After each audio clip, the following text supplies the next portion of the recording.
never saw a man meet death with finer courage. Don't let us stay in there too long.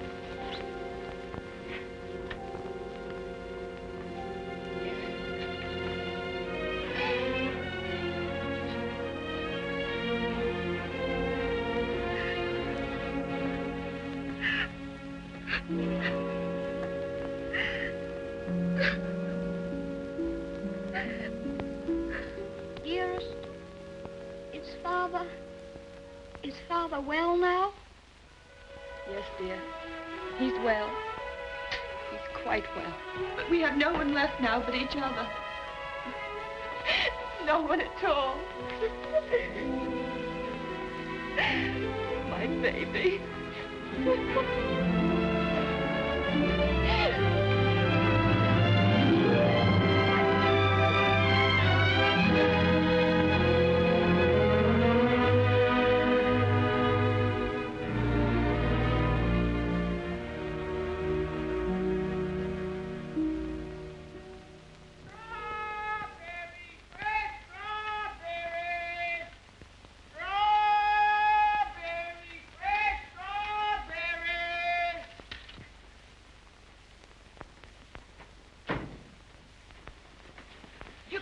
Mary, won't he? Ach, the darling. To think of him getting the like of that for his birthday. Sure, he'll be the happiest boy in all Brooklyn till he falls off of it. Yeah.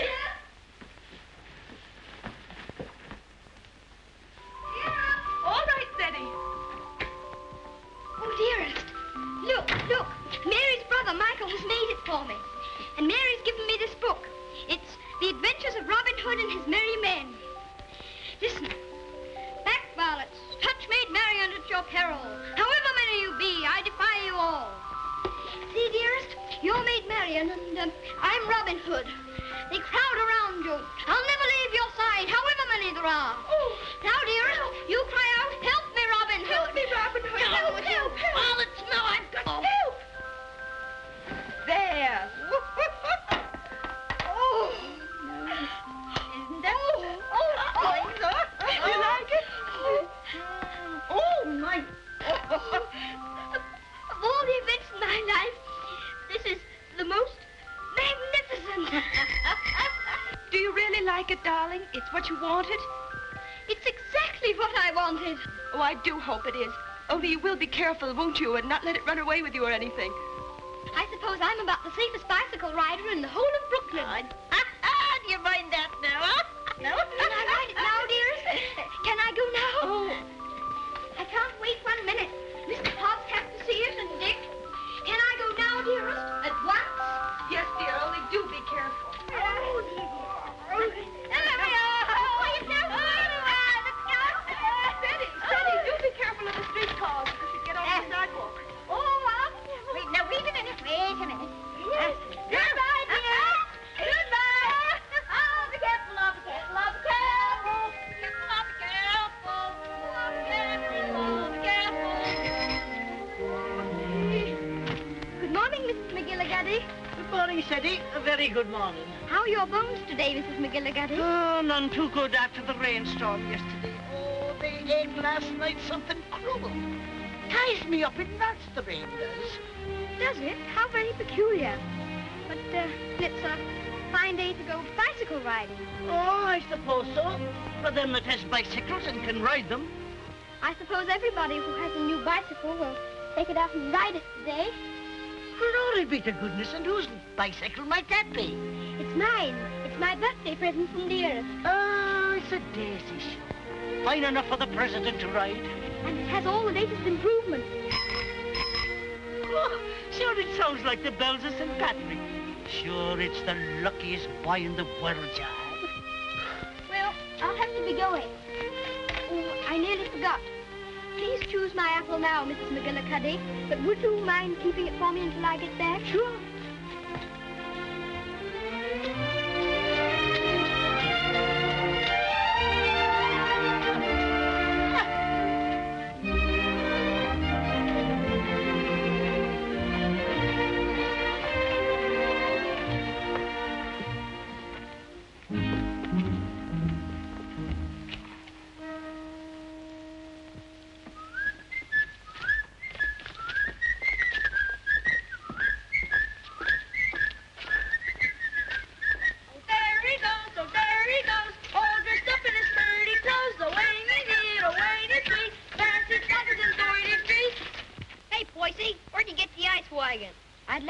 ride, please. Give us a little ride, will you, Bub? I'm sorry, no. Oh, scared I'll get it dirty? No, but I'd rather ride it myself. Hey, English, when'd you get back from dear old London? I'm not English. I'm an American. Now, where'd you get that kind of gab? My father was English, if it's any of your affair. Oh, does your mother know you're out? Don't you dare talk about my mother. Mama's pet, Mama's pet, Mama's pet. I think you'd better take your hand off that wheel. Want to make anything out of it? I want to make you get out of the way. You don't dast, you sissy cat.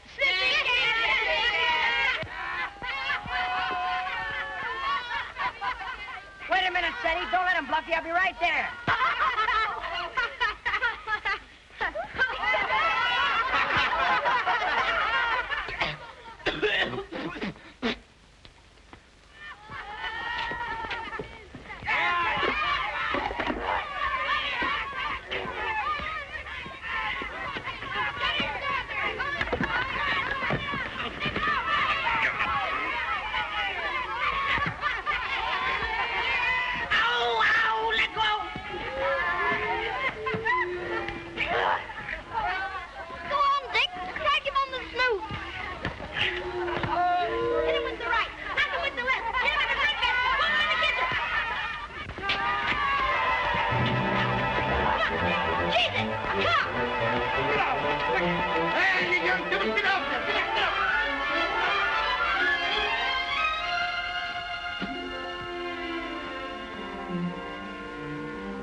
Why couldn't that copper leave us alone? We had him licked.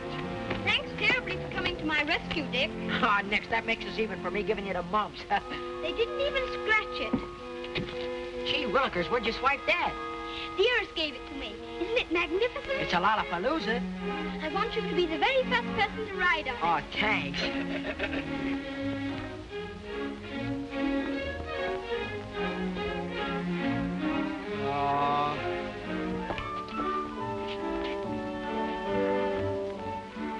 Thank you very much for your assistance, Mr. O'Brien. It's a pleasure, Ceddie, my lad. Of course, I think we might have won anyway. Sure, and don't I know it? But I had to keep you from committing murder.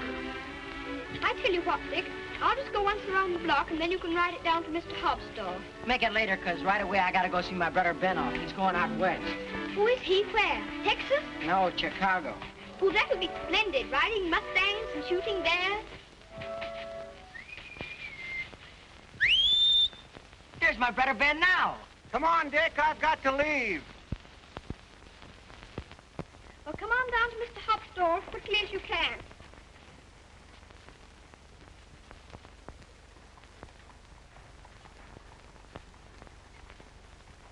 What do you say to a little birthday party? Ginger pop and cookies and some candy. That would be perfect, Mr. Hobbs. Only, Only? well, Dick's coming very soon. And I was thinking, if we could wait. I guess there'll be enough to go around. There's a lump coming, I think. Quite a big one. What are you reading, Mr. Hobbs? Ah, that's the way they go on now. British aristocracy. I've got no use for 'em. Earls and marquises going around as if they was lords of creation, wearing their coronets. Did you ever know any marquises, Mr. Hobbs? Or earls? I should say not. I'd just like to catch one of 'em inside here, that's all. I'll have no grasping tyrants sitting around on my cracker barrels. Perhaps they wouldn't be earls if they knew any better. Oh, wouldn't they, though? They just glory in it. It's in 'em. They're a bad lot. Here you are, Dick. Just in time for Ceddie's birthday feast. Gee, Manetti, ginger pop and everything. Here's to your health, Ceddie. Many happy birthdays. Thank you very much, Mr. Hobbs. Why, Mary. Come on home, darling. The mistress is wanting you. Oh, glory be. Would you look at your face? I'm very sorry, Mr. Hobbs, but I shan't be able to stay for the feast. Is there anything wrong with Dearest? Not at all, for there's nothing the matter with her. What's happened, Mary? Now, don't be asking me any questions. Queer, strange things happening to it. If you'll forgive me, Mrs. Errol, you must not disregard the great position to which your son has fallen heir through the death of his uncle, your late husband's brother. But what it amounts to, Mr. Havisham, is that you want to take my boy away from me.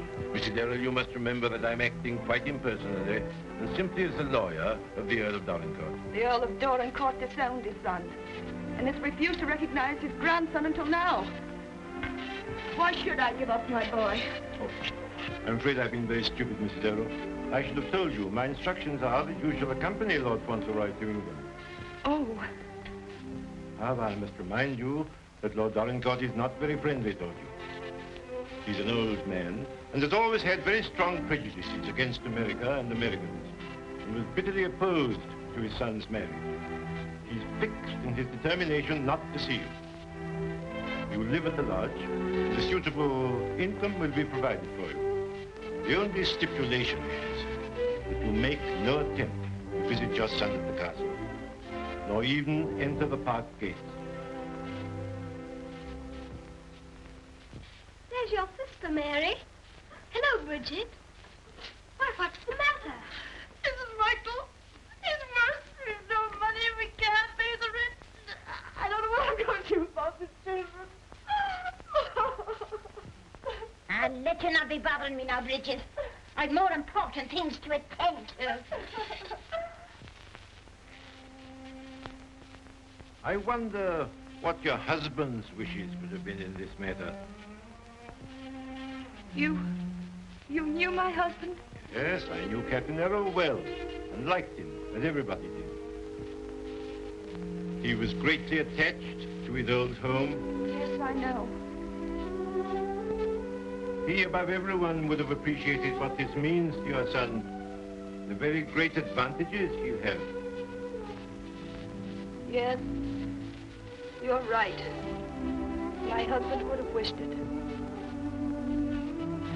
Mr. Havisham, I must ask you to let me tell Ceddie about this in my own way and in my own time. He must never know his grandfather dislikes me. If he did, it would make it harder for them to be friends. Very well. Your son will thank you for this when he's a man. I hope his grandfather would love Ceddie. He has a very affectionate nature and has always been loved.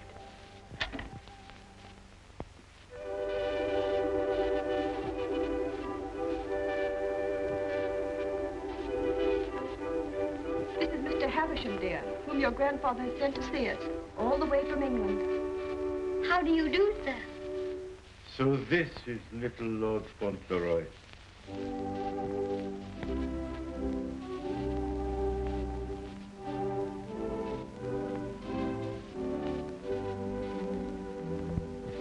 You see, dear, your grandfather has no more children now, and he's very lonely.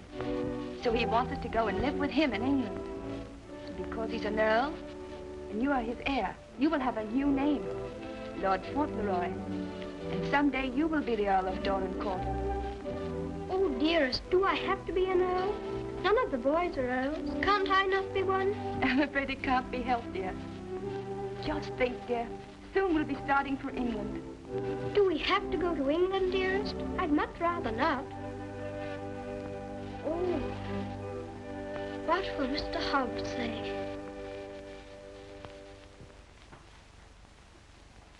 Anything else, ma'am? How much is your table butter? 13 cents a pound, ma'am. 13?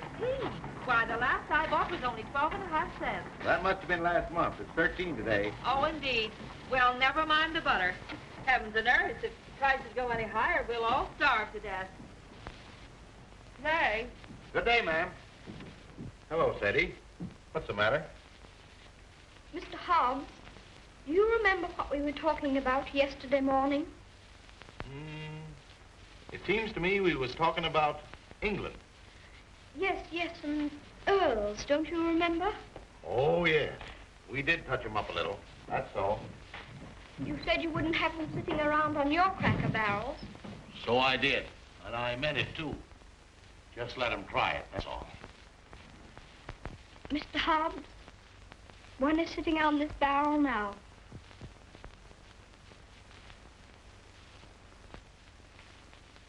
What? Yes, I am one. Or I'm going to be. I won't deceive you, Mr. Hobbs. It's the heat.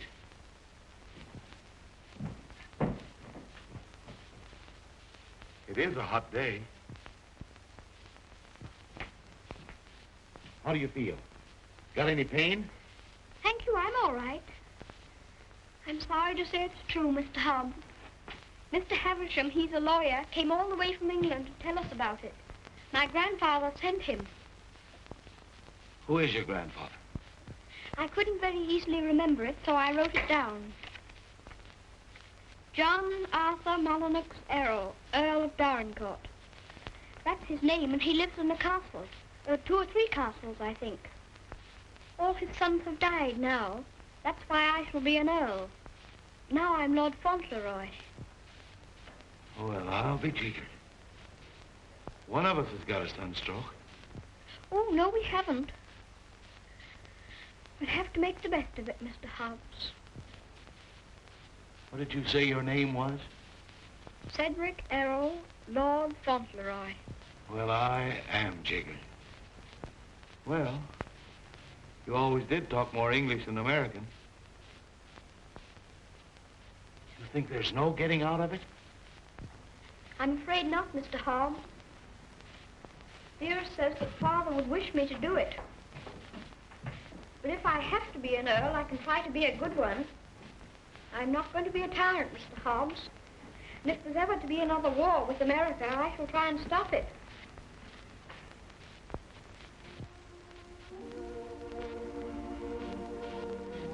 England's a long way off, isn't it? It's across the Atlantic Ocean. That's the worst of it. Perhaps I shan't see you for a long time. I don't like to think about that, Mr. Hobbs. Well, the best of friends must part.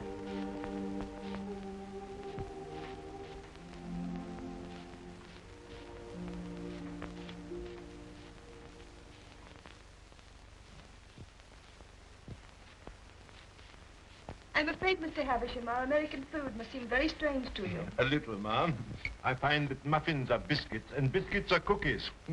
But the cooking's excellent. And after all, it's the company that makes a meal exquisite, not the food. Thank you, Mr. Havisham.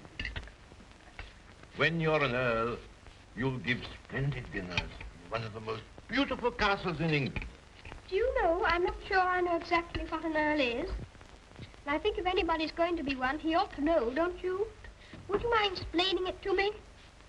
Well, someone is made an earl generally because he's done some service to his sovereign or some great deed. Oh, that's like the president. Oh, is it? Is that why your presidents are elected? Yes, sir. When a man is very good and knows a great deal, he's elected president. Then they have torchlight processions, and bands, and everybody makes speeches. I used to think perhaps I might like to be president, and I never thought of being an earl. No, being an earl is rather different from being a president. An earl is generally of very ancient lineage. What's that? Very old family. Extremely old. Oh, that's like the apple woman. 100, I should think. She's of such ancient lineage, it'll surprise you how she can stand up. And the rain makes it worse. The first Earl of Dorincourt was created an earl hundreds of years ago. Well, well, that was a long time ago, wasn't it, dear? Many earls have been very brave men and have fought in great battles. I should like to do that myself. My father was a soldier and a very brave man, as brave as George Washington. I'm glad earls are brave. That's a great fountain. Would you excuse me a moment, please? There's someone I must see. Oh, certainly, of course. There's another advantage of being an earl. Some of them have a great deal of money. That's a good thing to have. I wish I had a great deal of money. Do you? Why? Well, there's so many things a person can do with money. A little tent to put her stall in, and a stove. And I'd give her a shawl, because then her bones wouldn't feel so badly. And what else would you do if you were rich? I'd buy Dearest all sorts of beautiful things. Dearest? I call Mother Dearest because Father did. And there's Dick. And who's Dick? Dick's a bootblack. I buy him some new cloths and brushes and a new sign and start him out fair. He says that's all he wants, is to start out fair. Is there anything else? Well, I think Mr. Hobbs would like a gold watch and chain. But what would you get just for yourself if you were rich? Isn't there one particular thing you've dreamed of having? Yes. A pony. But I suppose that would be too much to even dream about. I'm so sorry. A poor woman who was in trouble came to see me. Oh, is it Bridget? Yes, dear. I wish we could do something for her. She has 6 children, and her husband is out of work. He has inflammatory rheumatism, and that's the kind of rheumatism that's dreadful. Before I left Dorincourt Castle, the Earl said that if you expressed any wishes, I was to gratify them and give you anything you desired. Now, here are £5. In your money, $25.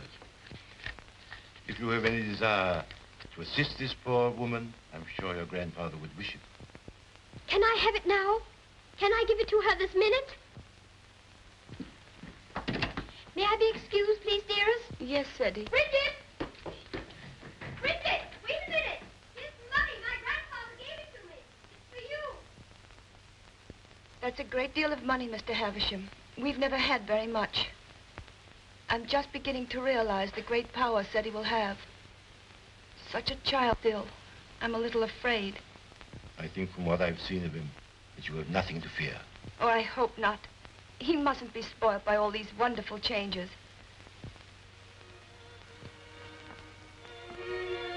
She cried. She said she was crying for joy. I never saw anyone cry for joy before. My grandfather must be a very good man. It's more agreeabler being an Earl than I thought it was going to be. In fact, I'm almost quite glad I'm going to be one.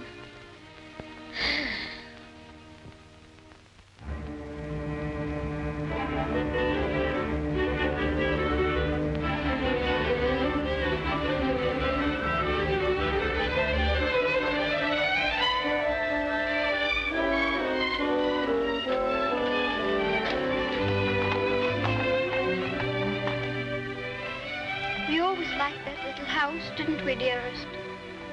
We always will like it. Yes, darling. Yes.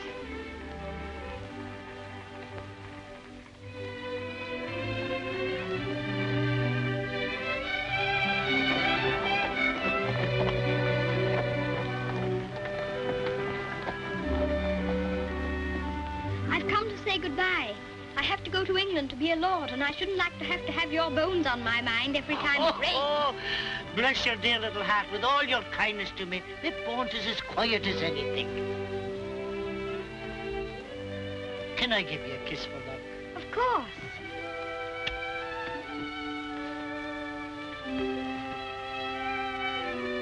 Here's an apple to eat on the boat. Thank you very much. Oh, no, darling. Why should you pay? As me late husband used to say, this one's on the house. Thank you again. Well, goodbye. Goodbye, darling.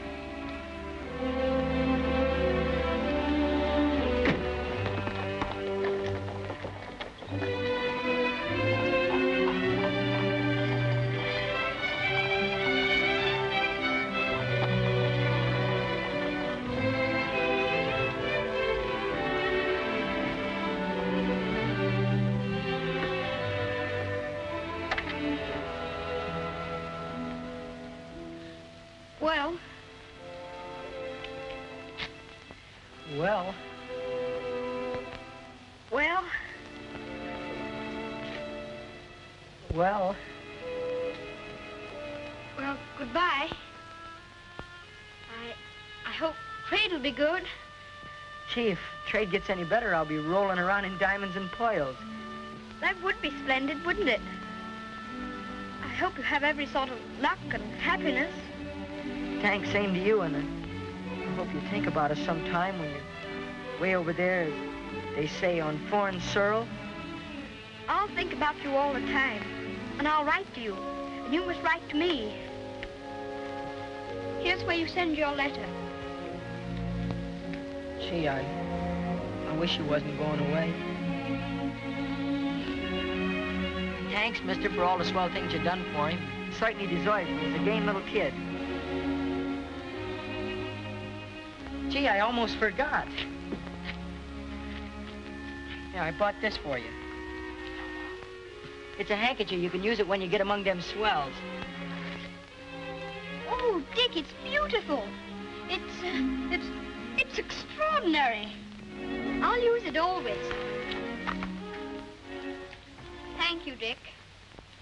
Thank you very much. Well, goodbye. Well, goodbye.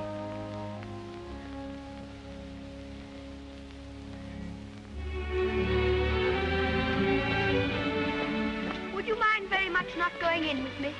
I think this time I'd better be alone. Certainly, I quite understand.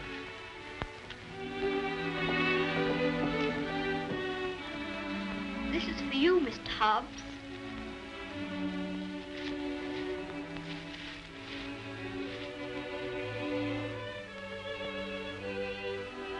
It'll look fine when you're smoking it.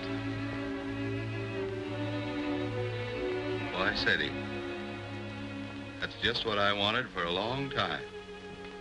This is my real present, Mr. Hobbs.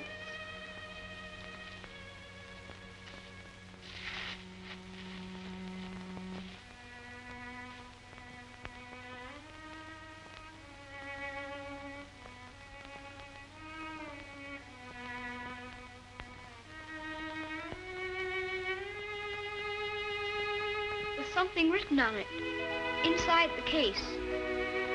I told the man what to say. You read it.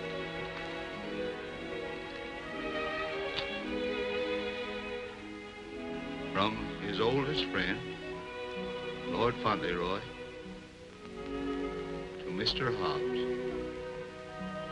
When this you see, remember me.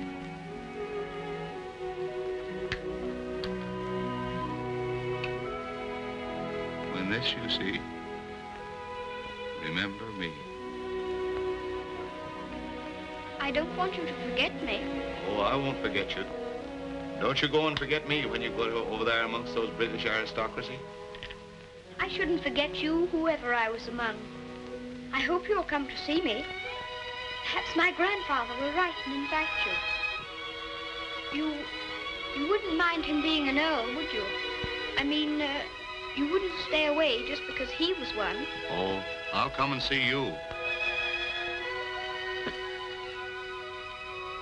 I won't be able to help myself.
Castle, dearest? No, this is Court Lodge, where you're...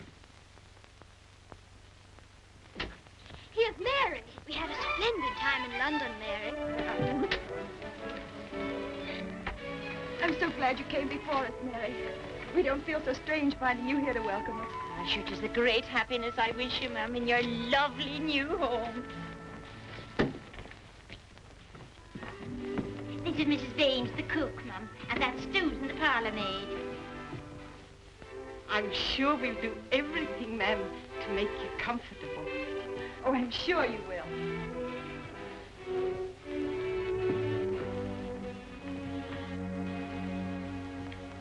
I must say goodbye. The carriage is waiting to take me to the castle. I must tell the Earl of your safe arrival. He needn't go tonight. I'd so like to have him with me my first night here. No, I'm sure Dorincourt won't expect his grandson tonight. Tomorrow will be time enough. I dread so to tell him that we're not going to live together anymore. I'm a coward, I know, putting it off so long, but it's the most difficult, the most cruel thing I've ever had to do.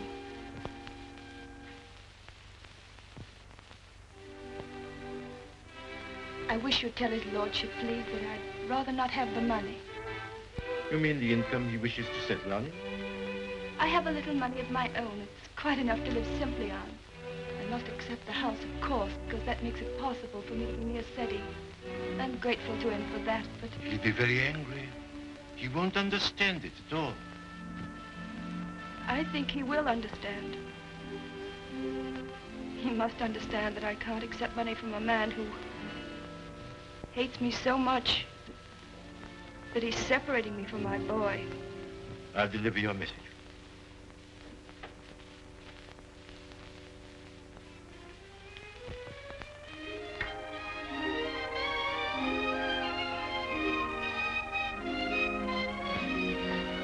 I think it's beautiful here.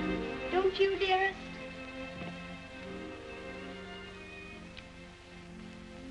Ceddie, darling, there's something I must tell you. You're not going to understand it, I know. But I want you to believe me, as you always have, when I tell you it's for the best. Tomorrow, Mr. Havisham will take you to your grandfather, and you will live with him at the castle. But I shall not go with you. This pretty house will be my home, and Mary will be here to look after me. But, dearest, you don't mean... You can't mean that we're not going to be together, just as we've always been. Oh, no, I can't. I couldn't. I won't. I won't. Ceddie, you must be brave and sensible. If there are some things you can't understand now, you'll understand them later. It's best for you to live there. There are good reasons why it is. You mean you want me to go away from you? Of course not, darling. But now you're growing older, and we must trust and help one another without asking any questions. You know, Ceddie, your grandfather loves you, wants you to love him. He's so kind, he wants you to be happy and to make other people happy. But, dearest, I can't be happy without you. But you won't be without me all the time. I'm not far from the castle here. You'll run in and see me every day.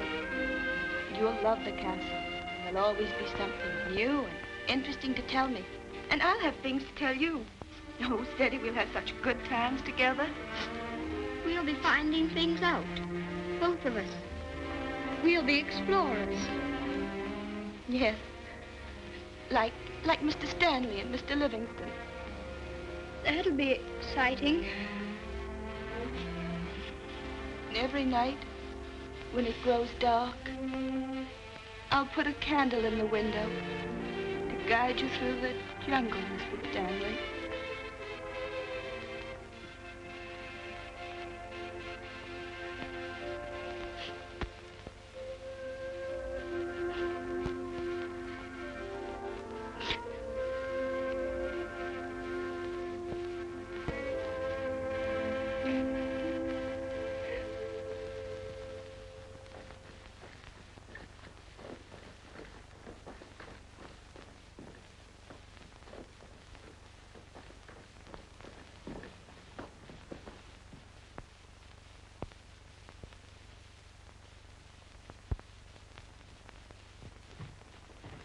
Ah, Newick.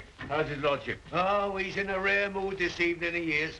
He told me to evict all the tenants if they weren't paid up. Oh, I dare say that'll be a job to your liking.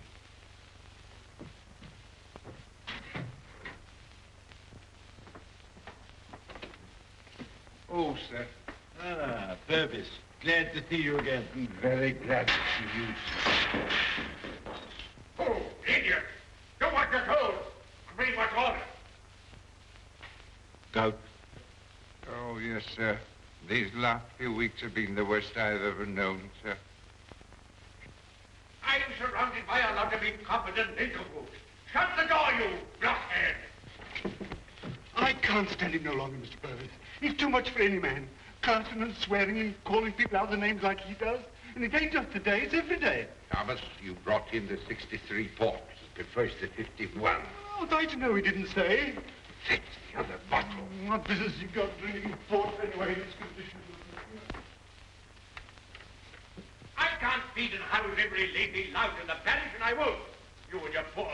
I've had enough of them. But, my lord. Mr. Mordaunt is with him, sir. I said all I had to say, and now I say good night. Good day, my lord. Good day. beg your How'd you do, Mr. Havisham? Mr. Mordaunt. Mr. Havisham, my lord.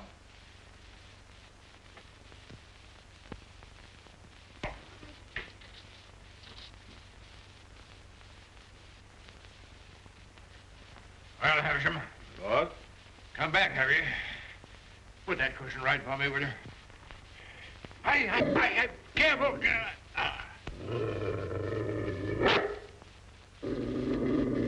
What's full of hot needles? Well, what have you got to tell me? Lord Fauntleroy and his mother are at Court Lodge. They bore the voyage excellently and in good health. Ah. What else? His lordship remains with his mother. I'll bring him to the castle tomorrow. Oh, go on. Tell me everything. What sort of a lad is he? Never mind about the mother. What sort of a lad is he, I say? It's rather difficult to judge the character of a child of 9. A fool, huh? Clumsy cub. I don't know much about children, but I thought him rather a fine lad. Healthy, well grown, eh? Apparently healthy, quite well grown. Straight limbs, well enough to look at. Rather handsome, my lord, as boys go. Ah. Although I'm scarcely a judge. I dare say you'll find him a little different from most English children. Oh, no doubt of that. American children are the most impudent and worst brought up in the world. I've heard that often enough.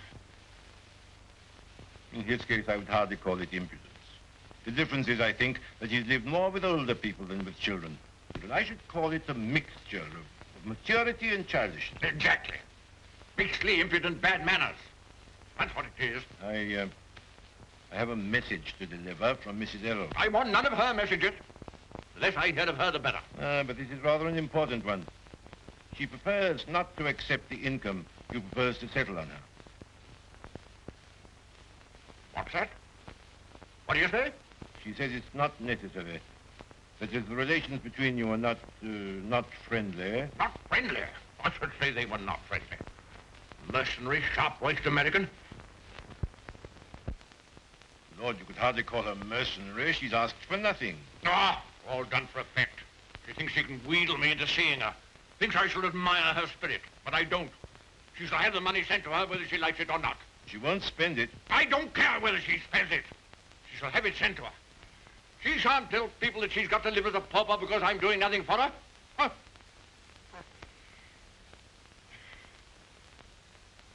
I suppose she's poisoning the boy's mind against me, too. No. I have another message that'll prove to you she's not done that. I won't care.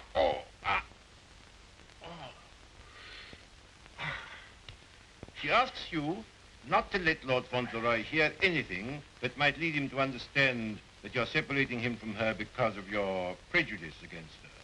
She says he wouldn't comprehend it. That it might make him fear you in some measure, or at least cause him to feel less affection for you. She wants there to be no shadow on your first meeting. Come now, Havisham, come now. You don't mean the mother hasn't told him? Not a word, my lord. Nothing has been said to the boy to give him the slightest doubt of your perfection.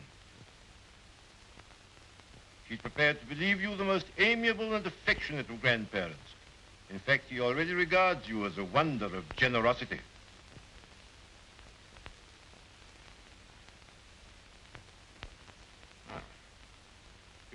Huh?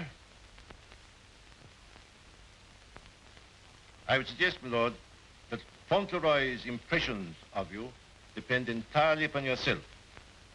I make a further suggestion, that you'll succeed better with him if you take care not to speak slightingly to him of his mother. The boy's only 9.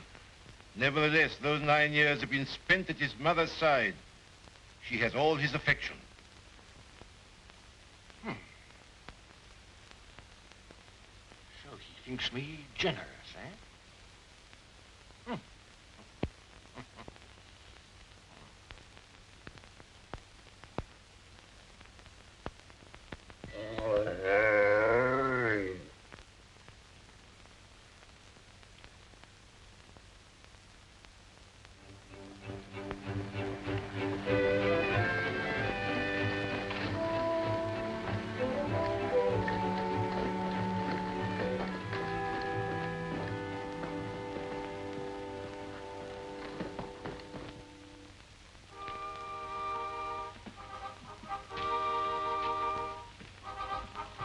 Service, this is Lord Fauntleroy. My lord. How do you do? Thank you, my lord.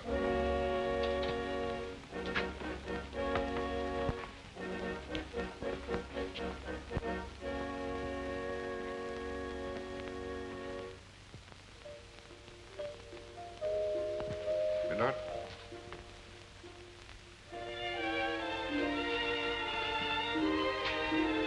This is Lord Fauntleroy, Mrs. Mellon. Lord Fauntleroy, this is Mrs. Mellon, the housekeeper. How do you do, ma'am?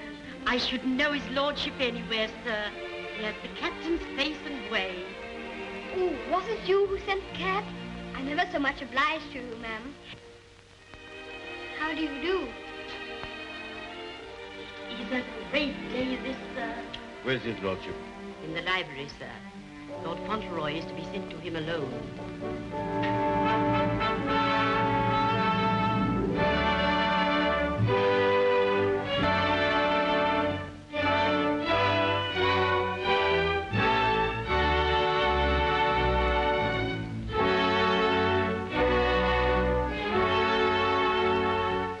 Lord Fauntleroy, my lord.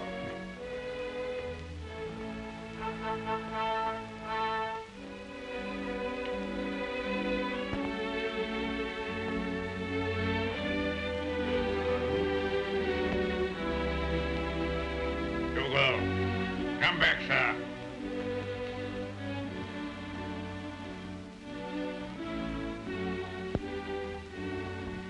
How do you do, sir?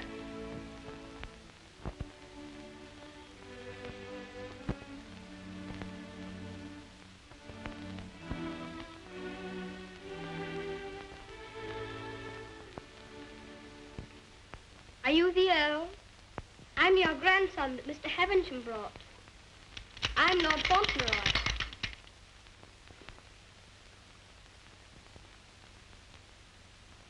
I hope you are quite well. I'm very glad to see you. Ah, you're glad to see me, are you? Yes, very.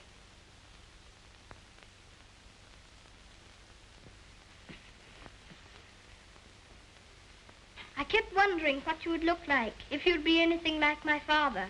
Oh, and am I? Well, I don't think you are, very. You're disappointed, I suppose. Oh, no. Of course you would enjoy the way your grandfather looked, even as kind to him as you've been. Oh, so I've been kind to you, have I? Yes. I'm ever so much obliged to you about Bridget and the apple woman and Dick. Bridget, Dick, apple woman? They were particular friends of mine. You know, they were the ones you gave me all that money for. The money you told Mr. Havisham to give me if I wanted it. Oh, the money you were to spend as you liked, eh? So you spent it all on these people, did you? Bridget, Dick, and the apple woman. Yes, and I gave Mr. Hobbs a gold watch and chain and a pipe. I put some poetry in the watch. It was, "When this you see, remember me." I'm going to miss Mr. Hobbs very much. Who is Mr. Hobbs? He was our grocer. Fancy vegetables and groceries, you know. He's my closest friend. Mr. Hobbs is a very clever man. Do you know he can recite the Declaration of Independence right through? Oh. What's the matter? I just remembered you might not like to hear about the Declaration of Independence. I forgot you were an Englishman. Huh? I forgot you were English too, didn't you? Oh, no, I'm an American. You are English. Your father was an Englishman. I was born in America. You have to be an American if you're born in America. You don't... I beg your pardon for predicting you. Mr. Hobbs says that if there's ever to be another war, that I should have to be an American. But I promised him that if there were to be another war, I should try to stop it. You would? Dinner is served, my lord. Now, be careful, man. Be careful. Careful, man, careful. Oh. Would you like me to help you? You can lean on me, you know. Once when Mr. Hobbs hurt his foot with the potato barrel falling on it, he used to lean on me. You think you could do it? I think I could. I'm very strong. I'm 9, you know. You lean on your stick on one side and on me on the other. Well, you may try. Just lean on me. I'll walk very slowly. Don't be afraid of leaning on me. I'm all right, if it isn't a very long way. You see that old fellow in red velvet? He was the 10th Earl of Dorincourt. King George I decorated him for services during the war with Spain and Austria. He was tremendously strong, bend a bar of iron between his hands. You get your strength from him. How very interesting. Did you ever try putting your foot in hot water and mustard? Mr. Hobbs used to. Arnica is a very good thing, too, they tell me. Ah, thank you. I'll try it.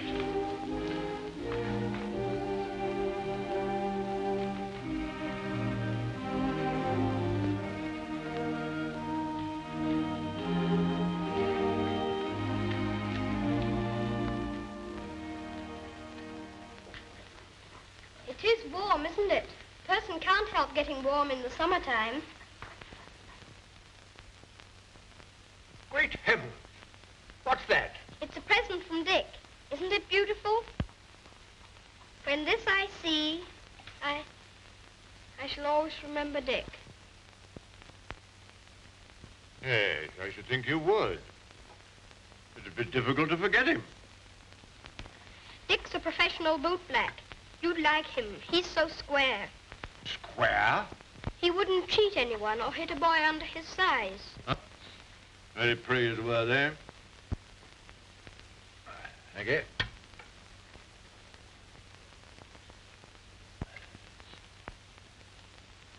What's the matter? Don't you like your soup? Oh, yes. I was just wondering. Wondering? Wondering what? You don't wear your coronet all the time, then? No. It doesn't become me. Mr. Hobbs said you wore it all the time. But after he thought it over, he said he thought you must take it off sometimes to put your hat on.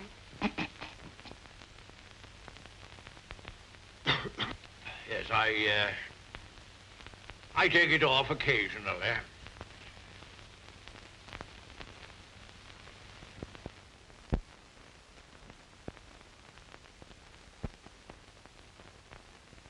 You must be very proud of your house. I never saw anything so beautiful. But it's a very big house for just 2 people to live in, isn't it? Oh? You think it's too large? Well, I was only thinking that if 2 people lived in it who were not very good companions, they might get a little lonely sometimes. Thank you. Do you think I shall make a good companion? Yes, I think you will. I think you should be almost as interesting as Mr. Hobbs. Huh. Mr. Hobbs and I were very great friends. He was the best friend I had, except...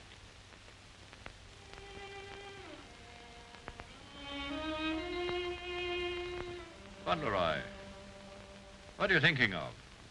I was thinking of Dearest. Who is Dearest? She is my mother.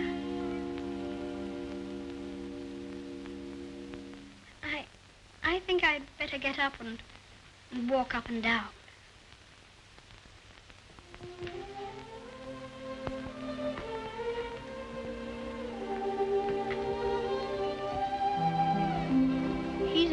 I starved. He's my friend. He knows how I feel. How do you feel?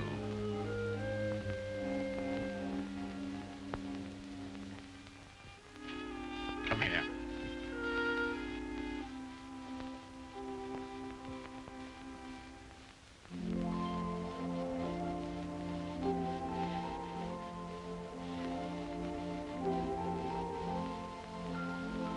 You see, I never was away from my own house before. It makes a person feel a strange feeling when he has to stay all night in another person's castle instead of his own house. But Dearest is not very far away from me. She told me to remember that. And after all, I'm 9, you know. And I can look at the picture she gave me. Look, you press the spring and it opens, and there she is.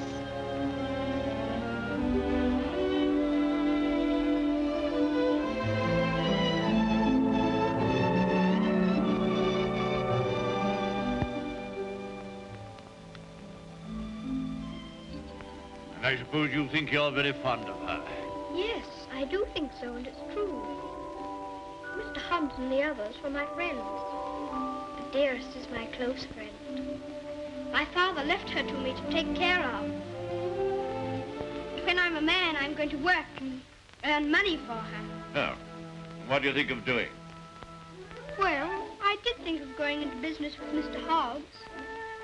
But I should like to be president. We'll send you to the House of Lords instead. Well, if I couldn't be president, and if that's a good business, I shouldn't mind.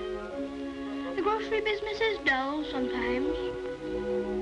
Yes, there's the House of Lords. But it's the business that every Earl of Dorincourt goes into. I shall have to talk to Dearest about it.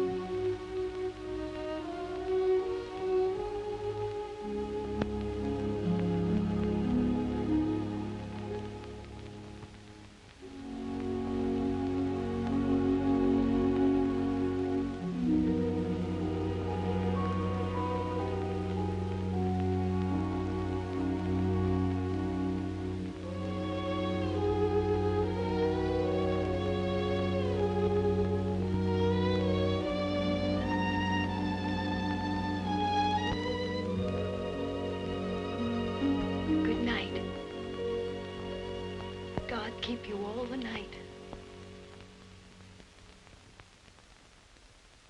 Morning, Thomas. Good morning, sir. His lordship. In the library, sir. And such goings on I never heard in all my life. Do you think it'd be all right for me to see him? Oh, yes, sir. He's expecting you.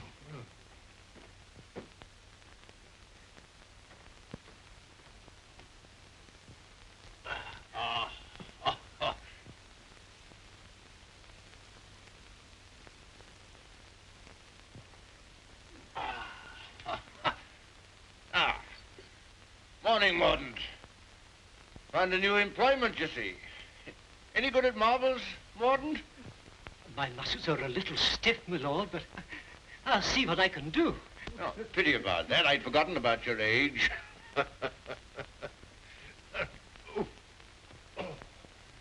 This is the new Lord Fauntleroy. Fauntleroy, this is Mr. Mordaunt, rector of the parish. I'm very glad to make your acquaintance, sir. I'm delighted to make your acquaintance, Lord Fauntleroy. Well, what is it this morning, Mordaunt? Who's in trouble now? It's one of your tenants, my lord. Higgins of Edge Farm. York has told him that if he doesn't pay the rent, he must leave the place. He's a bad tenant. Always behind, York tells me. He's devoted to his wife and children. If the farm is taken from him, they may literally starve. That's like Michael. Huh? I forgot we had a philanthropist here. Come here. What would you do in this case? Well, if I were very rich, I should let him stay and give him things for his children. Nonsense. You're Lord Fauntleroy. Time you learn to deal with these situations. You can write, can't you? Yes, but not very well. Well, go over to the desk and write Newick his orders.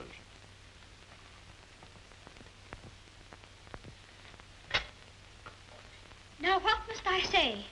You must say, Higgins is not to be interfered with for the present.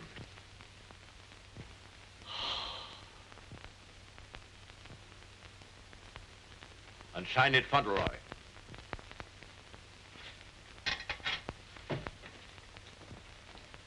Do you think it will do?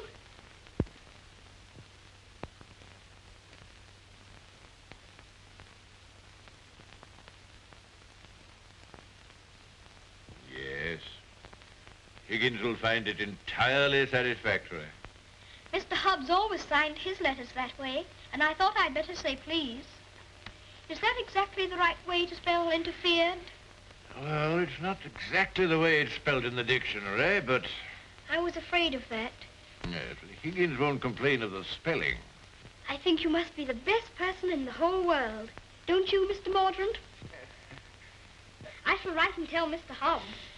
Oh, what'll you tell him? I shall tell him I think you're the kindest man I ever heard of, and that you're always thinking of other people and making them happy, and that I hope when I grow up I shall be just like you. Just like me. There you are, Morden. Take that with you. I will indeed. This is good news. Thank you, my lord. Oh, don't thank me. Thank Fauntleroy. Thank you. Goodbye, sir. Goodbye.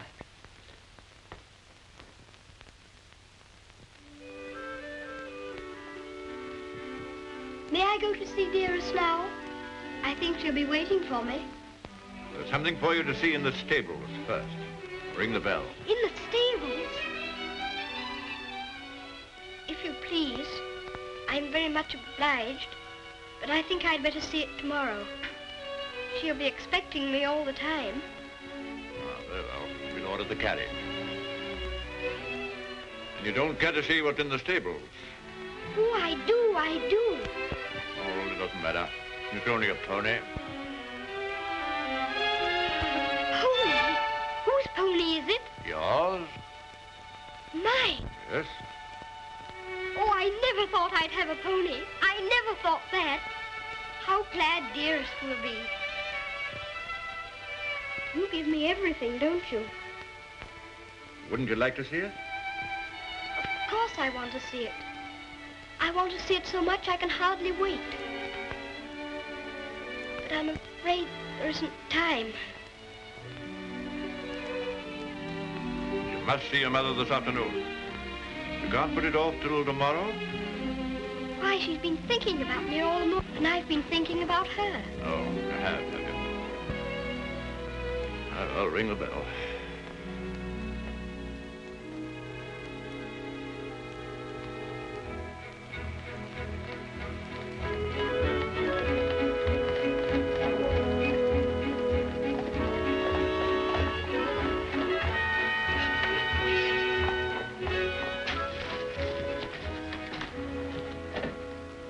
Let me give you your stick. Just lean on me when you get out. I'm not going to get out.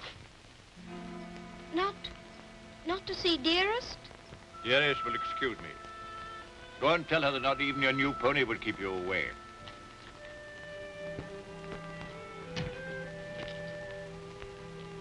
She'll be disappointed. She'll want to see very much. I'm afraid not. The carriage will call for you as we come back. Drive on, Jeffries.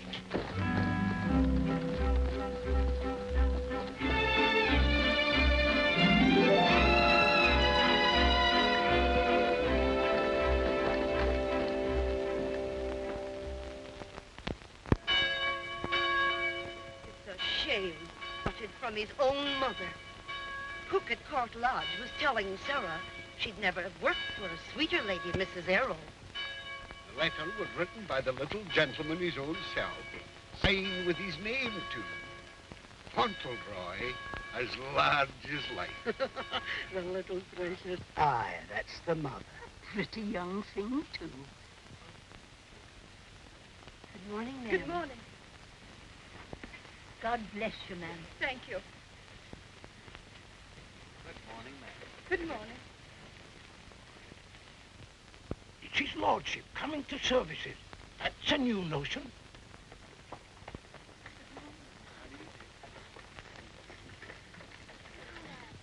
They say even his gout's improving. Look at the young lord. He's Captain Cedric all over again. He's the captain's salt of a life. How glad the people are to see you. Take off your hat while they're bowing to you. To me? How do you do? Good morning, God bless your lordship. Long life to you. Thank you. Morning, my lord.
Oh, is this Mr. Higgins? Yes, I suppose he's come to have a look at his new landlord. Yes, my lord. I understand his young lordship was kind enough to speak for me, and I thought I'd like to say a word of thanks. I've got a great deal to thank your lordship for. Oh, I only wrote the letter. It was my grandfather who did it. You know how good he always is to people. Is Mrs. Higgins well now? Yes, your lordship. The missus is better since the trouble was took off her mind. My grandfather was very sorry about your children having the scarlet fever. You see, Higgins, you people have all been mistaken about me. Lord Fauntleroy understands me. If you want a little reliable information on the subject of my character, apply to him. Get in the carriage, Fauntleroy.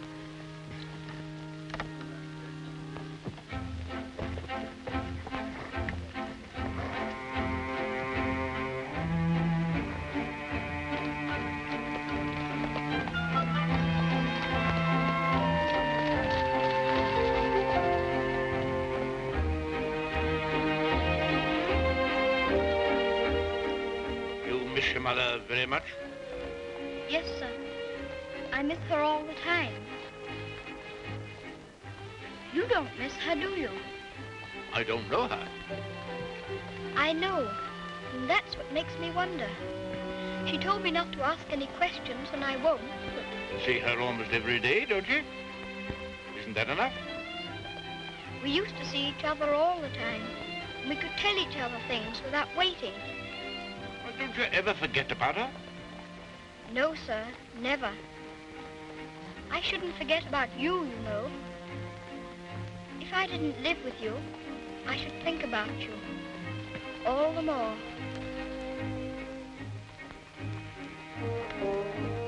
On my word, I believe you would.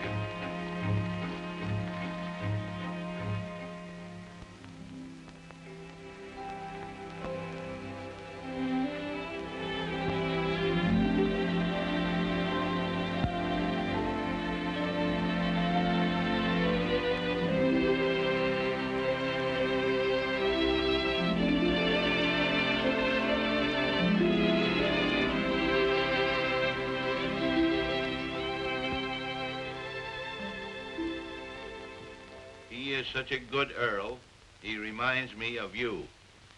He is a universal favorite. Well, reminds me of you. Think of that now. He's known this Earl only a little while, and we was lifetime acquaintances. I don't know as I want him to be reminded of me by this Earl. They've been using influence on him, I bet you.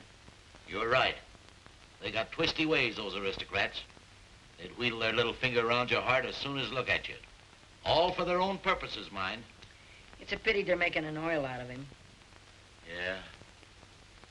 He would have been a shining light in the grocer business. A shining light. Do you know any particulars about that stuff like castles and oils? No, not much. Except they're haughty and mean. Sure as a Jim Dandy letter he wrote. Almost as good as seeing him. Only it ain't, of course. Oh, he was a plum daisy of a kid. I bet you sometimes he wishes he was back here. I do. You lonely? Oh, not so bad. Where you living now? Oh, me and two other fellas, we got a room in a lodging house. The other two fellas, they get drunk and fighting, but it's cheap. Oh, that's no sort of a place for a lad like you to be living. Now, look here. I got a clean, dry loft over my stable, and there's an old bed you can have. Why don't you come here and stay? Won't cost you a cent.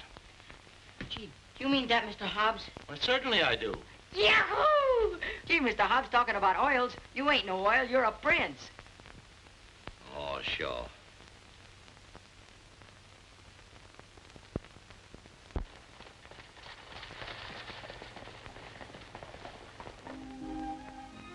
I wonder whether he will have an American accent. My dear, won't it be interesting if he has the Dorincourt eyebrows? When do we see the mother? Shh. I believe she's supposed to be kept in the background.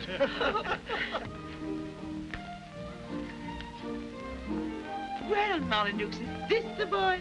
Yes, Constantia, this is the boy. Fauntleroy, this is your great aunt, Lady Lorridaile. How do you do, great aunt? How do you do, young man? You're like your father. I loved him more than most people in this wicked world.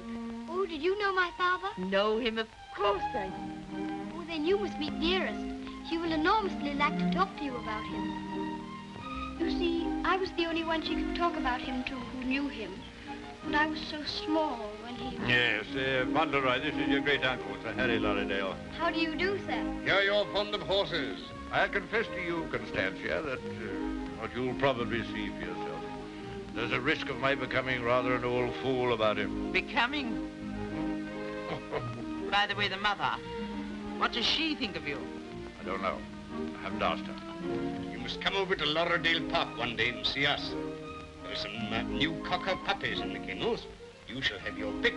Oh, thank you very much indeed, Uncle. Only Dougal might be offended. You see, he's very fond of me, and I really shouldn't like to hurt his feelings. Hurt his feelings. That's a good one. Did you hear that, Connor? Hurt his feelings. This is Miss Herbert Fauntleroy. I want you to be great friends with her. How do you do? Have you met Dougal? He shakes hands beautifully. Shake hands with Miss Herbert, Dougal. He's a great friend of mine. I like making friends, don't you? Yes, I do. May I be your friend? And Dougal. Oh, yes, if you please. Okay, Lumbago, Fortescue. Better, I hope. Thanks. Much better. I've known Dorincourt as well as anyone could know him for 35 years. And that's the first time he's ever bothered to inquire about my health.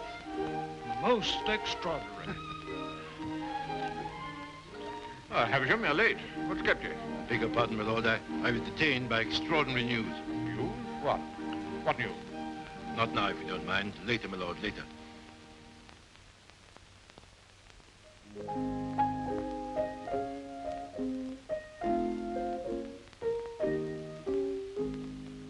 The young May moon is beaming, love.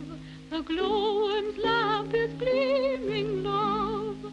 How sweet to roam through Mona's grove, while the drowsy world is dreaming, love. Then awake till rise of sun, my dear. The sage's glass will shun, my dear. Or in watching the flight of bodies of light, he might happen to take thee for one, my dear. Charming, charming. What a sweet song. Delightful, my dear. Thank you, my dear. Thank you. Do you like music? Yes, I like it when you sing it. Oh. Dear my Lord Fauntleroy, why do you look at me so? I was thinking how beautiful you are. Oh, Fauntleroy, make the most of your time. When you're older, you'll not have the courage to say that. Nobody could help saying it. Don't you think she's pretty, too? Well, we're not allowed to say what we think. Lord Fauntleroy shall say what he thinks. I'm sure he thinks what he says. I think you're prettier than anyone I ever saw, except Dearest. I think she is the prettiest person in the world. I'm sure she is. And I must tell her how kind you've been to me. I never was at a party before, and I've enjoyed myself so much. Oh, I beg your pardon.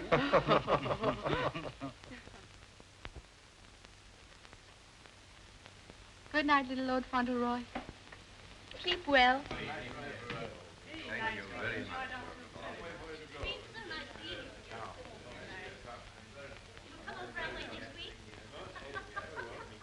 Good night. So glad you came.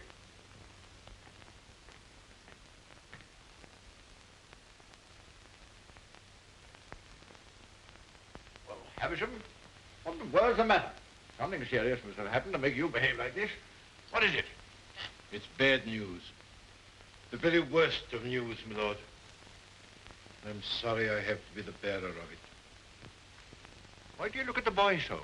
You hang over him like a bird of ill omen. Has it anything to do with Fauntleroy? My lord, I waste no words. My news has everything to do with him. If we're to believe it, it's not Lord Fauntleroy who lies asleep before us, but only the son of Captain Errol. The present Lord Fauntleroy is the son of your boy Bevis, and at this moment is in a lodging house in London. What do you mean? You're mad. It's a lie. An abominable lie. If it's a lie, it's painfully like the truth.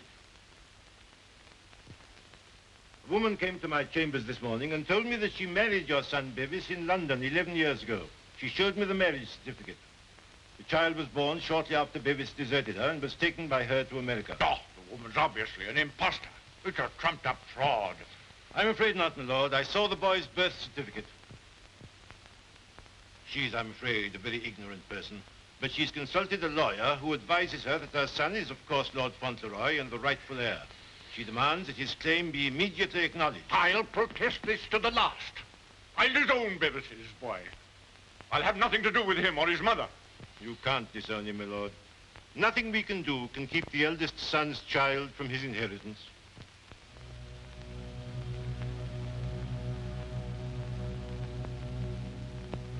The woman you say is an ignorant, vulgar person, eh? She can hardly spell her own name. She's obviously uneducated and openly mercenary. And I objected to his mother.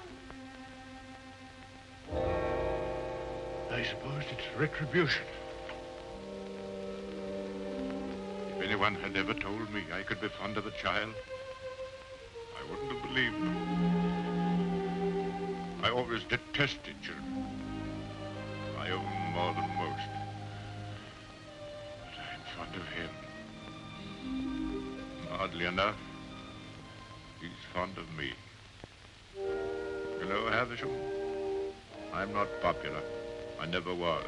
But he's fond of me. Never was afraid of me. Always trusted me. Yes, Havisham. He'd have filled my place better than I filled it. He'd have been an honor to the name. You rang, my lord? Take Lord Fauntleroy to his room.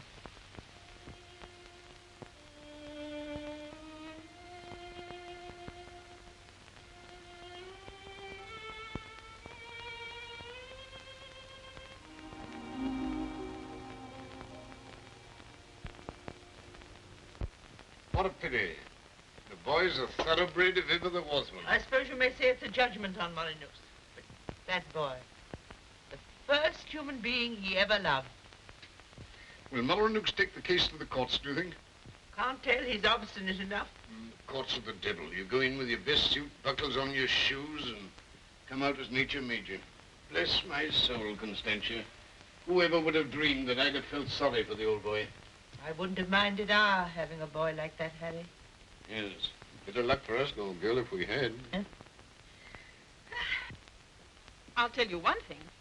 If his little lordship loses his title, the village loses the best friend it has. Aye, that's right. And I'll tell you another thing. It'll drive the Earl mad if this goes wrong for him. Why, he's been so proud of the boy, you'd hardly believe it if you knew him for what he was before. And the new one's no lady, that's sure. Bold-faced thing, that's what she is.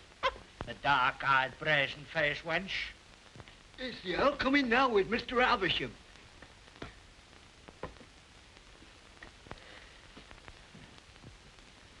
You've someone here calling herself Lady Fauntleroy. I want to see her. Aye, come the ways, my lord. This way, my lord.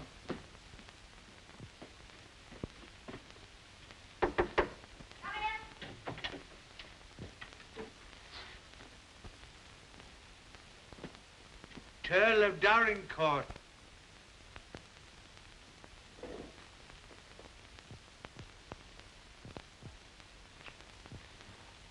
Pleased to meet you, I'm sure, my lord.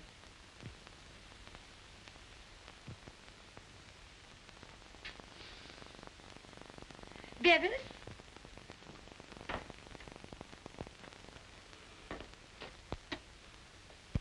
Go shake hands with your grandpa.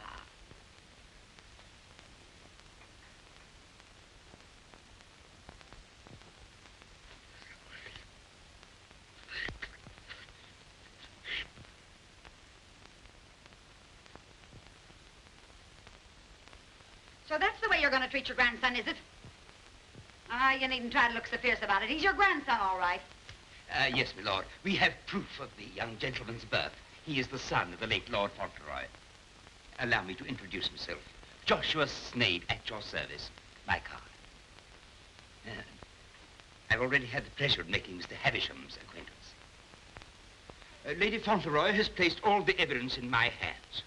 I can assure you, my lord, it is sufficient to justify her case should it come into court. But may I suggest that we come to an arrangement and settle this matter amicably on a friendly basis? Friendly? Ha! Look at him staring at me as though I was dirt. Me, his own daughter-in-law. Oh, your son Bevis married me, all right. And a fine rotter he was. But he was the father of my boy, and I can prove it. Lady Fauntleroy, please. You may think you can fight me, but a lot of good it'll do you. They don't love you around here, and you know it. I've heard plenty about you and your dirty, snobbish pride. Plenty of pride you'll have when I'm finished with you. Unless you want to climb down off your high horse and get reasonable with your own flesh and blood. Lady Fauntleroy... You shut up. I'll stop at nothing, do you hear? I'll drag this case through every court in the land. I'll let the whole world know what you are. You and your precious son, Bevis, deserting me and his own child, a babe in arms. How I've suffered, heaven only knows. And you standing there looking at me and my boy as if we were scum. You ought to be ashamed of yourself. You say you married my eldest son. If that's proved to be true, the law's on your side. In that case, your son will be Lord Fauntleroy, and you will be provided for. But I warn you, the matter will be sifted to the very bottom. I'll only add that I want to see nothing of you or your boy as long as I live. After my death, you can, unfortunately, do as you please. Yes, you're exactly the kind of person that I should have expected my son, Bevis, to choose.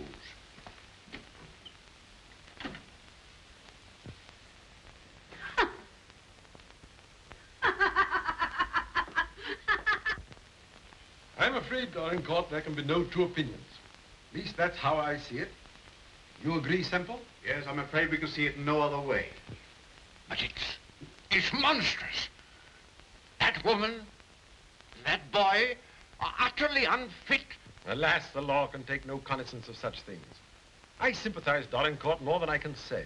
Sympathize? What's the use of that? If we take it to the courts, you think there can be only one result? I'm afraid so. The birth certificate, everything we have, point the same way. If you take it to court, you'll have the expense and the notoriety, and only, I fear, one possible result.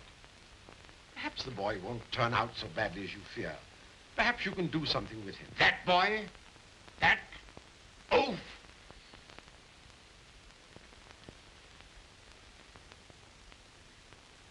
With the other one. Yes. I have no other course but to accept your judgment. Come, Havisham. Thank you, Lord. And you, Mr. Semple.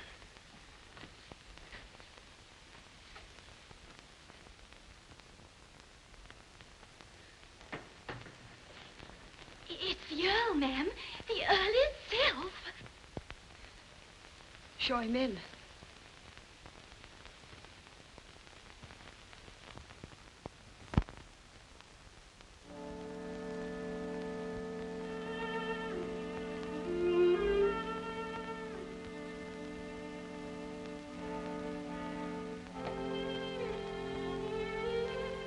Mrs. Errol, I believe?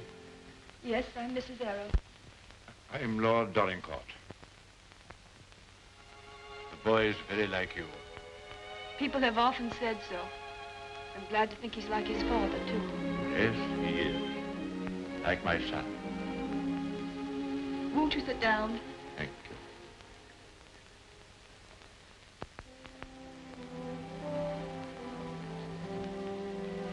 I've come to tell you that I've had the very best, the highest legal opinion. I'm sorry. This outrageous woman and her child. Perhaps she cares for him as much as I care for Ceddie, my lord. Her son is Lord Fauntleroy. Mine is not. Yes, I'm afraid you're right. Perhaps you would prefer that Ceddie should not be the Earl of Dorincourt. It's a very magnificent thing to be the Earl of Dorincourt, my lord. I know that. But all I care about is that Ceddie should be what his father was. Brave, just, and kind, always. A striking contrast to what his grandfather is, eh? I haven't had the pleasure of knowing his grandfather. I know my little boy believes you. I know that Ceddie loves you. Would he have loved me if you told him why I didn't receive you at the castle? No. Honestly, I think not. That's why I didn't wish him to know. Well, there are very few women who wouldn't have told him. Yes, Ceddie is fond of me. And I'm fond of him. I can't say that I was ever fond of anyone before. But he pleased me from the first. I'm an old man. I was tired of my life. But he's given me something to live for. More than that. More than that. I'm proud of him. I was satisfied to think that one day he'd be taking my place as head of the family. I'm miserable. Miserable.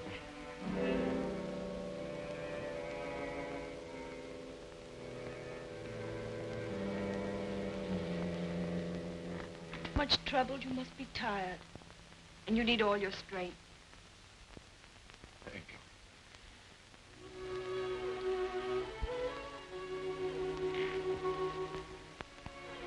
Perhaps it's because I'm miserable that I've come to you. I used to hate you. I've been jealous of you. This wretched, disgraceful business has changed all that. After seeing this repulsive woman who... Well, I felt it'd be a relief to come to you. I'm an obstinate old fool, I suppose.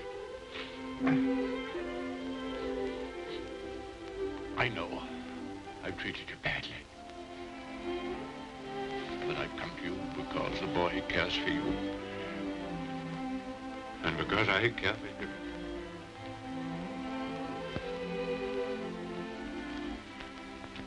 treat me as well as you can. For the boy's sake.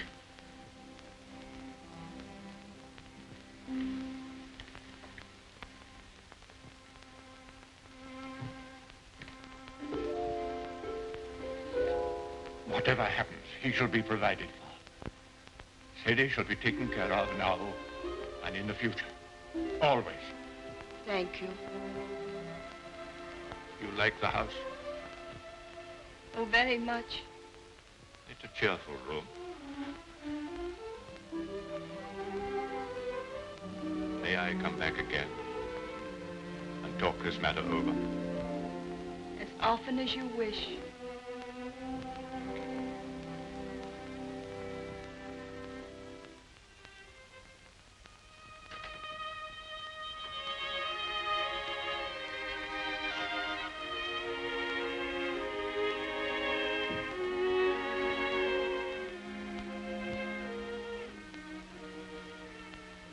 Heard bad news, haven't you? Yes. The worst.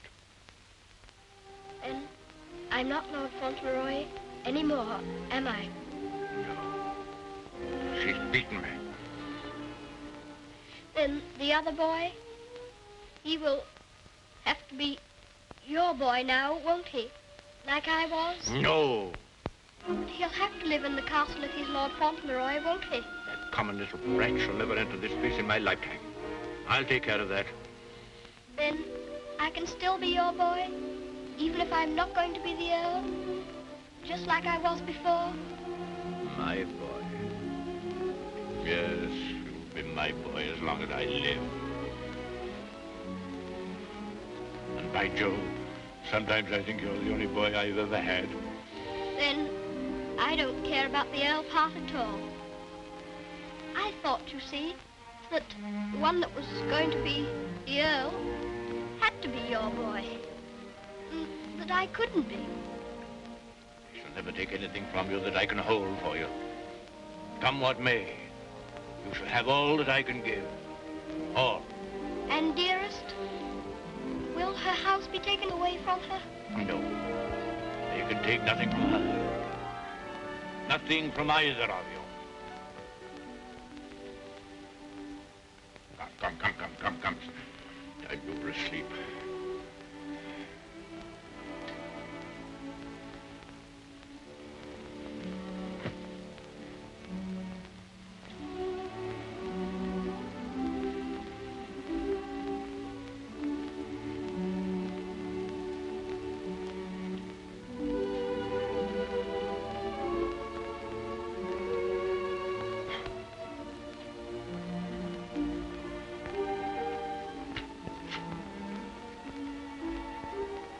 Good night, Grandfather. Good night, my boy.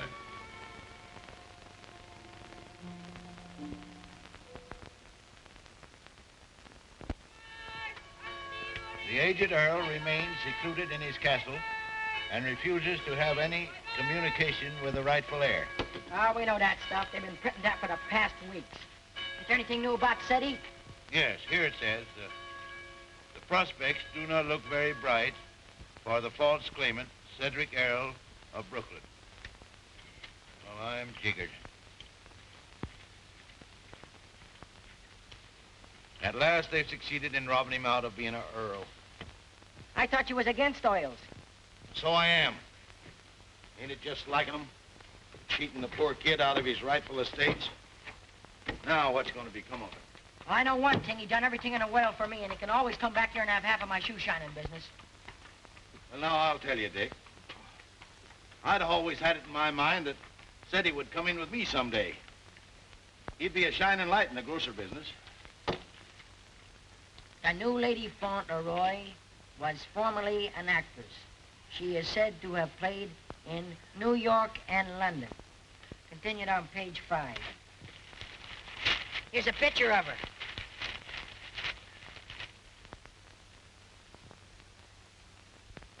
Holy mackerel. What's the matter?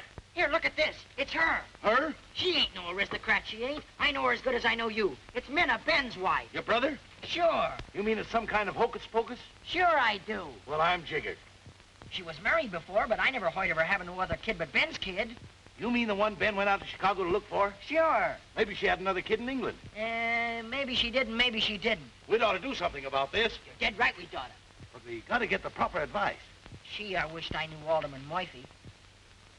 I know Alderman Murphy. You do? Yeah, come along. Let's go right now. Them Earls, they've always had a spite against us Americans ever since the Revolution. What a place. What a hole. I'm sick to death of it.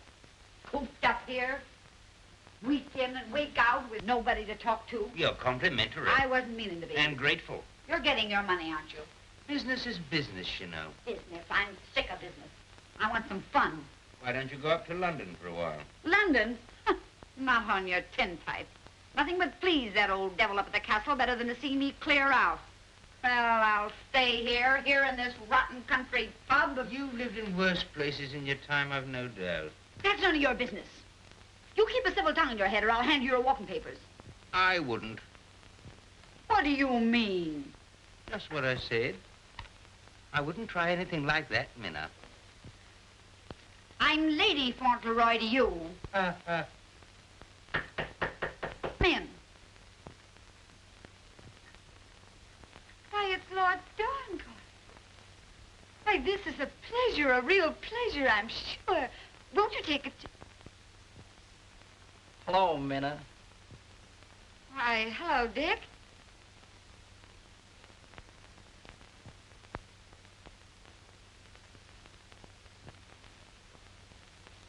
Hi, Ben. What are you doing here? Where have you been all this time? You know her? Funny if he didn't, seeing as how he was my second husband. Where is the child? What child? You know what child, our boy Tom. Oh, Ben. But you know, you must have heard. Someone must have told you. Told me what? It was pneumonia. Only 3 days and he was gone. It broke my heart. I meant to write you, but I didn't know where you were. If that's true, who is this boy you've got with you?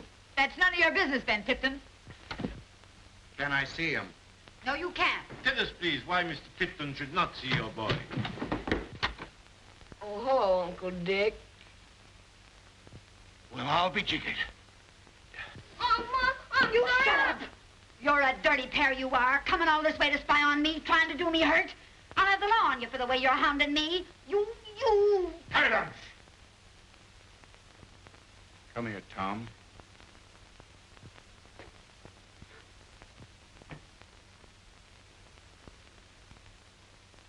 I knew nothing of this, my lord, I assure you. There's a little matter of a forged birth certificate. But I swear to you. Oh, never mind, Havisham. I've had enough of this. Too much. The sooner the pair of you are out of this country, the better. Come on, Havisham. You'll be sorry for this, you will. It's prosecution, that's what it is. It's robbery.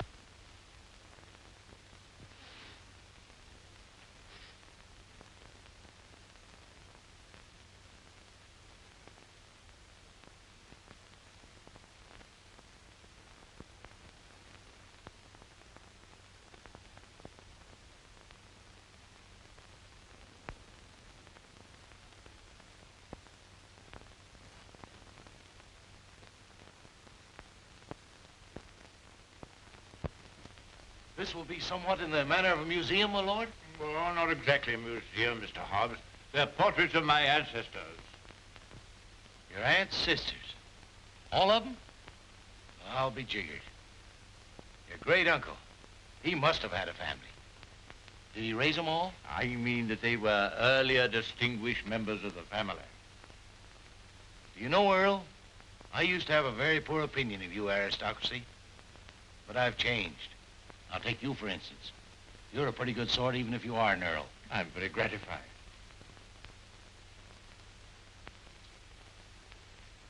A bit gay, wasn't he? Yes, that's why I have the gout, Mr. Hobbs. Oh. And they was all Earls. And Ceddie's going to be one. And own all this. And he'll be worthy of it, Mr. Hobbs. Sure he will. All these Earls. You know, I wouldn't have minded being one myself.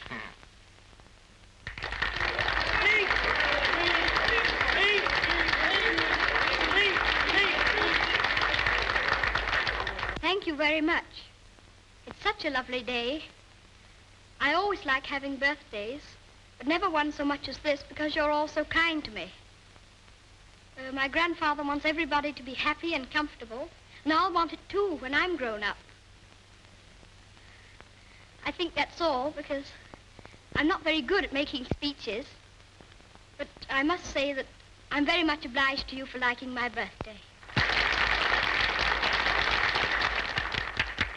Ripping little nipper. Ain't he a daisy? I'll bet you boys elect him king someday.